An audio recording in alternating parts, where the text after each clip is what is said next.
šiandien esame ne čia šiaip savo susirinkę, bet esame tos meilės liudininkai, kai šie du nuostabūs žmonės susitiko pasaulyje, išsirinko vienas ir kitą iš visų tūkstančių ir milijonų galimybių, tą vienintelį, ir nori prie viešpaties altoriaus sudaryti amžiną santuokos ryšį.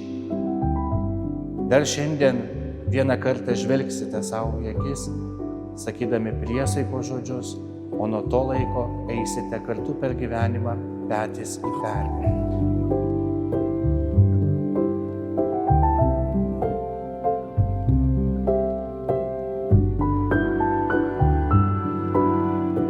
Galime paklausti bet kokios kitos šeimos, jau čia susituokusių, ar gyvenime viskas būna labai gražu ir rožėm klota.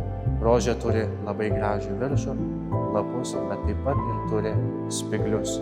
Bet visą bendrai sudaro tą nuostabų grožį. Ir eidami per gyvenimą įsirėmę petys į petį, žvelgdami, kaip dabar žvelgiate į altorių, nuo kur pradedat savo gyvenimo pradžią, eisite laimingai ir kursite nuostabią šeimą.